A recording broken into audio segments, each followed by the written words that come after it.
Rasulullah itu jadi rahmat bagi kita Ustaz. Apabila kita ingin mengikuti perintah-perintah beliau. Misal perintah beliau salat, puasa, apakah ada kita lakukan? Kalau tidak ada, berarti cinta kita tersebut hanya diri saja, tidak sampai ke hati. Terus kita tidak melakukan perintah Rasulullah, kita harapkan syafaat daripada beliau. Oh no, tidak akan dapat, karena cinta kita bertepuk sebelah kanan. Dan Rasulullah akan meninggalkan kita, dan kita pun akan meninggalkan Rasulullah. Ditinggal lagi sayang-sayangnya.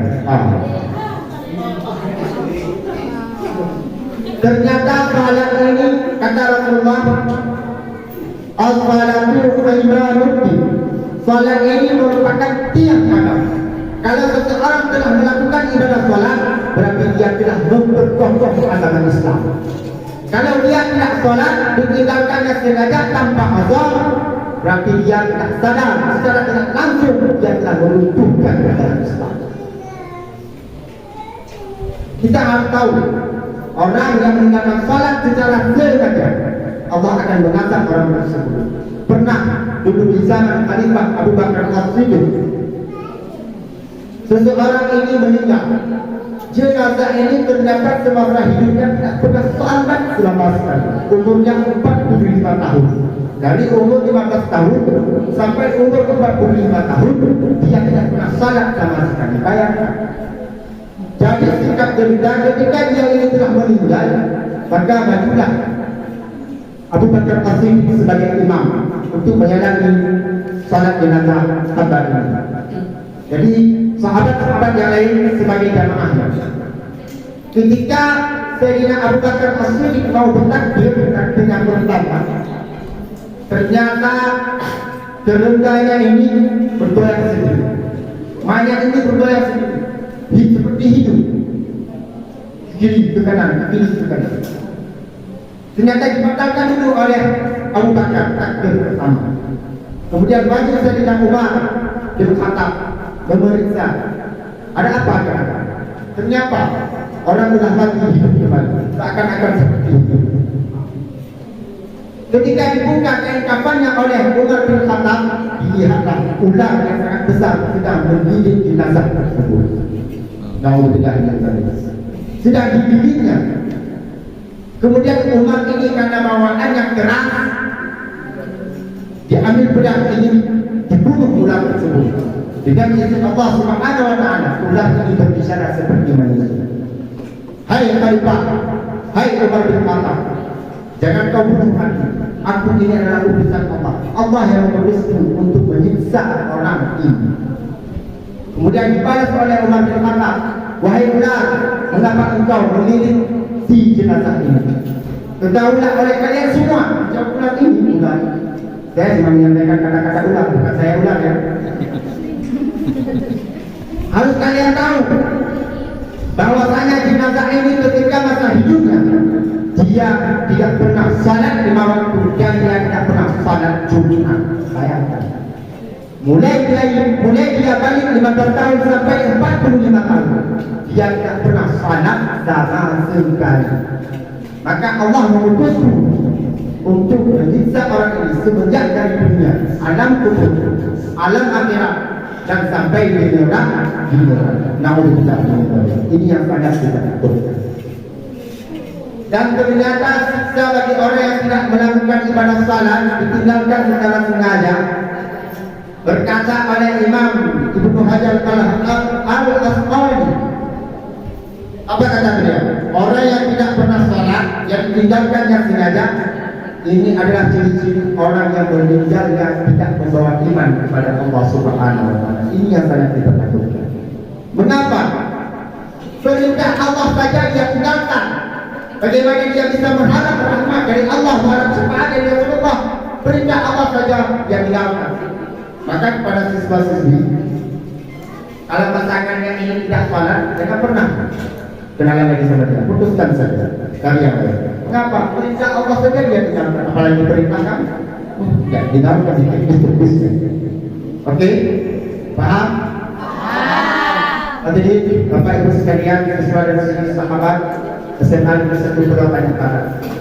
Kemudian maulid yang kedua yang penting dari kita memperingati maulid Nabi Muhammad SAW ini adalah untuk meningkatkan rasa takwa dan keimanan kita kepada Allah Subhanahu wa Ta'ala. Apa takwa ini? Takwa ini adalah melakukan segala perintah Allah dan kita tinggalkan segala larangan. Kalau sudah takwa, kalau kita sudah mantap takwanya kepada Allah, maka akan menimbulkan iman. Karena banyaknya orang tidak sholat itu karena tidak ada iman. Mohon maaf. Orang tidak sholat itu karena tidak ada iman. Dia Islam, tetapi tidak ada iman. Ingat, orang Islam belum tentu beriman. Tapi kalau orang sudah beriman, sudah orang tentu dia Islam. Paham? Orang Islam belum tentu beriman. Tapi orang iman sudah orang tentu dia ini ada Islam. Sebaliknya, betapa banyaknya orang Islam yang tidak melakukan perintah Islam. Coba kita lihat. Tanyakan pada diri kita sendiri, jangan melihat orang lain. Oh, ini bukan tidak pernah sholat. Jangan.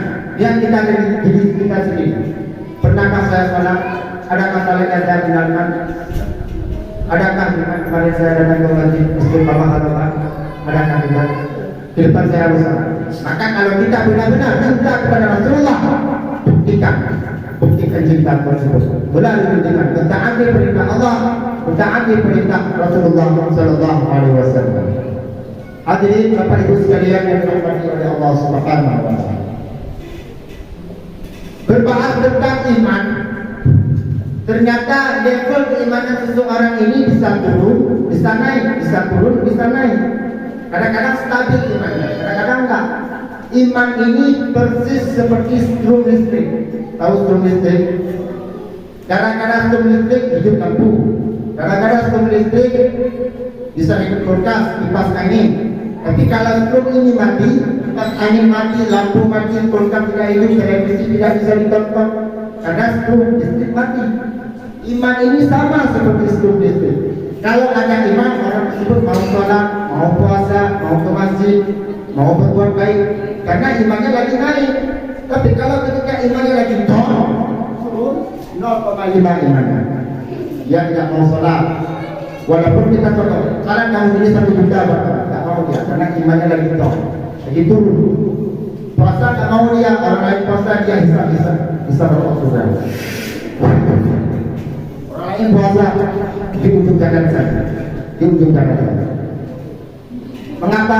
Karena level imannya lagi top. Ketika imannya lagi naik, semua dia lakukan. Ibadah sunat-sunat semua dia lakukan. Puasa Senin, Kamis, salat sunat, rawatib, semua dilakukan. Karena imannya lagi naik. Maka kita harus hati-hati tentang iman ini. Karena dalam waktu yang sangat singkat, iman seseorang bisa hilang. Dalam waktu yang sangat singkat, iman seseorang bisa bertambah. Sebuah kisah yang diceritakan dalam kitab Hidayatul Awliya. Ada seorang pemabuk berat, dia sangat berat banget, dan dia juga seorang pengedar narkoba. Namanya adalah Bija. Apa? Bija. Adalah satu riwayat mengatakan bukan Bisa, adalah Bashir. Mana yang betul ini? Bisa atau Bashir? Kedua-duanya betul. Kenapa? Karena ketika dinamakan oleh ibunya kita berbayar. Paham kan? Bisa.